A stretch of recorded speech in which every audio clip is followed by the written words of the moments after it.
Crazy is a term often used to describe some of the greatest artists in history. Staunch supporters of the artist will rush to their defense with the usual rebuttal: they're not crazy, they're a genius. There's no better example of an artist who straddled this crazy genius line more than the great surrealist painter Salvador Dali. Tell many times, Dalí is almost crazy, but the only difference between one crazy people and Dalí is not crazy. Known in equal parts for his magically disturbing imagery as for his theatrics in the media, some regard him as a genius painter capable of moving in and out of disciplines with equal impact, who carefully crafted a persona the media would love to enable him to reach as many people as possible. While at the same time, others view him as an egotistical, self-aggrandizing maniac who would do whatever he had to for his own personal benefit,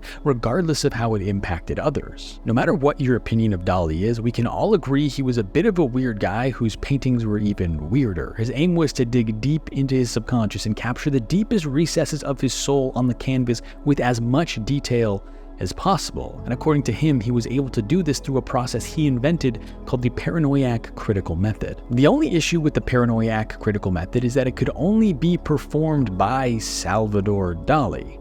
Despite his best efforts to encourage other surrealist artists of the time to adopt his practice, no one could actually figure out how to do it, and the reason for that is because there isn't actually a way to do it. When performing the paranoiac-critical method, Dalí claimed he would just lull himself into a paranoid state and use it as a source of creative fuel. To be honest with you, it's unlikely that Dalí was actually driving himself crazy for the sake of his art.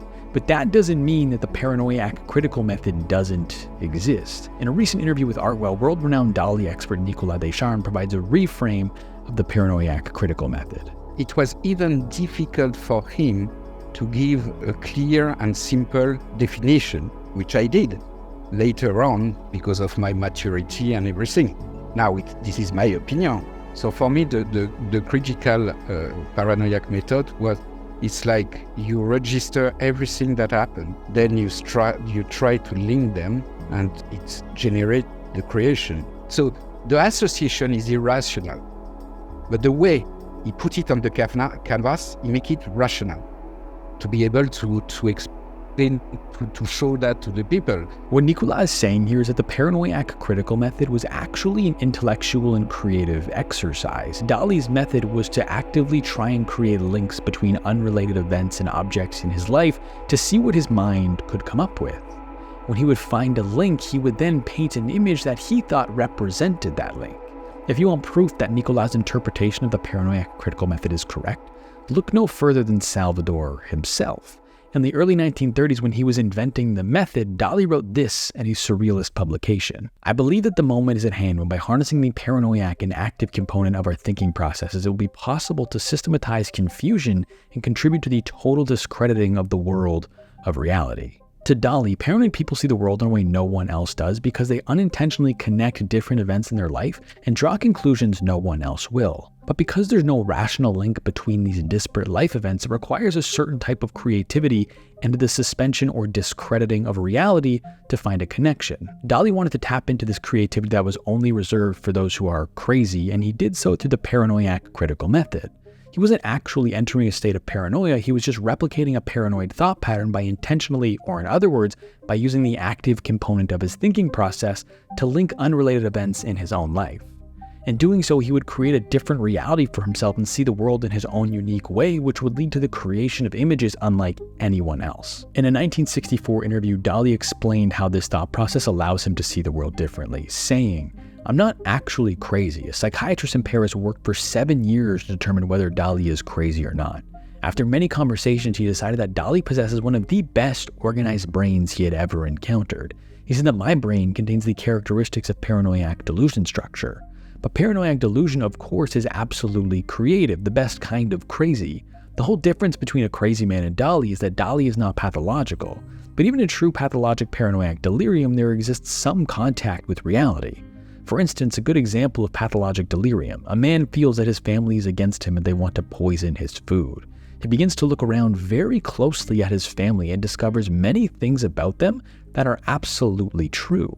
His fundamental assumption, of course, is wrong. Nobody wants to kill him. This is delirium and is crazy. But from this obsessional idea comes a marvelous quantity of perceptions of truth. He discovers many real things, thousands of insights and relationships that are unavailable to the average person that usual people never perceive. Because I have this power of discernment, I discover things that other people could not possibly suspect exist. We use crazy as a catch-all term for someone who doesn't see the world the same way as we do. The problem with that is that geniuses become geniuses because they don't see the world the same way as we do. It's easy to write someone off as crazy when we first come across them, and then only later when we start to see the world their way do we recognize their brilliance. Therefore, if you see the world differently, the burden of proof falls on you to show the rest of the world that you're right. No matter what the field is, whether it's science, mathematics, art, you become a genius by being the first person to prove something new about the world. To quote Dalí once again, this time explaining the difference between craziness and genius, he said, "Look at the mouth of the girl in that painting on the wall, and at this lamp on the table, and at your hand on the recording machine. Most people see no connection between these things, but Dalí, on the contrary, establishes immediately a complete system of interpretation relating these objects. The difference between Dalí's paranoiac delusion and the other kinds of craziness is his ability to communicate his visions of delirium to other people.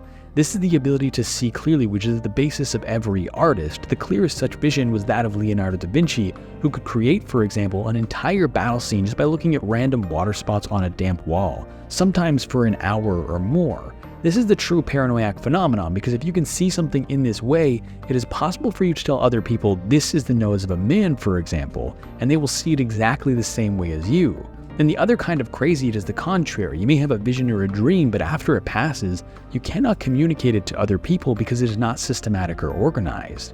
The most important thing in my life is the ability to organize systematically the most complex elements of my environment to create a cosmos. In simple terms, both crazy people and geniuses see the world differently, but it takes a genius to be able to explain how they see the world in such a way that it makes sense to others. The act of being able to distill how you see the world isn't important so people don't think you're crazy. It's important because by doing so, you become the shoulders of giants that people stand on. Geniuses move the world forward, but they're not able to do that unless other people are able to build upon their work. To be a genius, it's not enough to be able to come up with a theory that only 3 men in the world can understand. To be a genius, you have to be able to come up with that theory and then explain it so clearly that anyone with a high school education and a reasonable degree of intelligence can understand. Now, if someone is a genius and is able to move the world forward, that doesn't mean they're no longer crazy.